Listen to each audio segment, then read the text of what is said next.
Michael here, and I've been reading a whole lot about the hot housing market. It's made me think about some of my past real estate transactions, the mistakes that I made, and hopefully some lessons that you can learn from them. One of my most popular videos here on YouTube is about a condo I bought in 2010 during the recession. I paid off that condo in just 2 years, something I couldn't imagine doing today. And although that condo was the cheapest of those that I've purchased, it was my favorite. And I've learned some lessons along the way with the other transactions, and that's where I want to get to the mistakes to avoid and what I would do differently if I were buying a condo today. Number one, hire a realtor who knows the area and has a history of selling condos. Hiring an experienced realtor is always a good idea, and particularly if this is your first home purchase. In a condo, it's really important because some condo buildings, even on the same block, you can have a huge difference in the quality of those buildings. They may look nice from the outside, but one may be a troubled building and one may be financially sound. If you have a realtor who has a lot of experience selling condos, they are going to know which buildings to avoid and which buildings you want to really consider. Tip number two, narrow options by condo fees. I've purchased condos in 3 cities, DC, Atlanta, and Miami. And the condo fees do vary by city, so what may be a reasonable condo fee in one city may be high or low in the other. So it is key to determine the average condo fee in the city where you're looking, and I don't really know the best way to do that other than to just look at a bunch of listings on Zillow. And from my experience, I can tell you that one property that I bought, the condo fees were really low, and it was actually something that made me want to live in that building.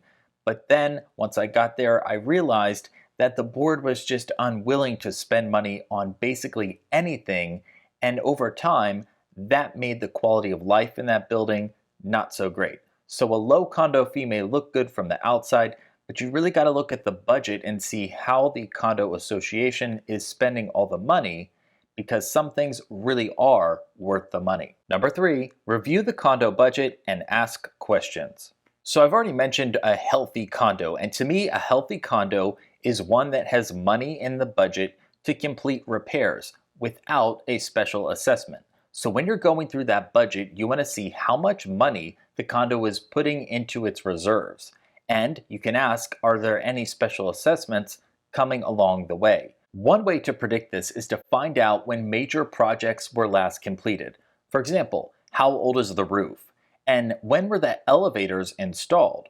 Also things like when was the lobby last renovated? Those projects can cost a lot of money, and if any of them are coming up in the near future, you're going to want to know about it and see that the condo has the money to pay for them. Number four, talk to multiple residents and neighbors. In addition to having a realtor who knows the building that you're looking at, it would be great if you can talk to multiple residents about their living experience at the condo. They may not tell you outright about some of the problems, but you can read their body language. One person who may be easily available is the HOA president, but he or she also is in a position of power, so you want to be real careful when talking to them too, knowing that some HOAs can be a little bit, well, the way I describe it is backwards. The HOA presidents do like being in power. They may present a more favorable or rosy picture of how things are going at the property. Number five, visit the property during different times of the day. My tip here is that if your first showing is during the day, go back at the nighttime for a second showing. And in addition to looking closely over the unit you're looking at, pay attention to the common areas. While you're walking the hallways, is there sound transfer? Can you hear inside of other people's condos? Or can you hear what's going on outside the condo itself? In the lobby, is it clean at the end of the day? Are there people cleaning it? How's the security outside? Are there people loitering around the property? And walk the building and see if there's any evidence of rodents or pests that you may have not seen during the daytime. Number six, read your condo docs. Bottom line is that you want to be familiar with the rules and regulations of the building. There's a lot that's going to be in those condo docs, but pay particularly close attention to the rental restrictions.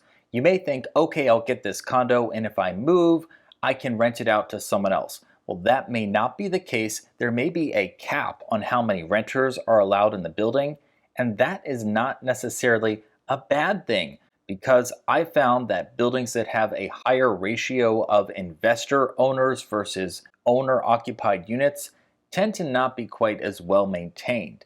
So it's really not always a bad thing to have fewer renters in the building.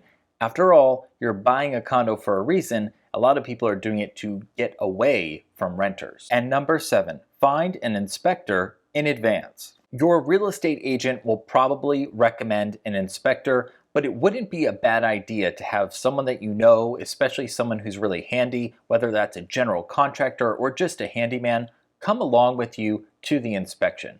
And the reason why I say that is a condo inspection is a visual inspection.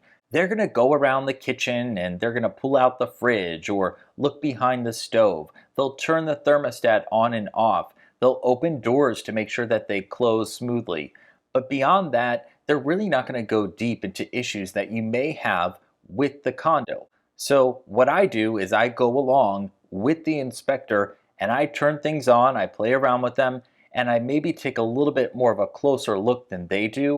Also important is to ask as many questions as possible and review the report from the inspector because there may be things that the seller is willing to fix in order to close the deal. Just a few tips today. I hope you found this helpful. And if you've got one to add, drop it down in the comments below.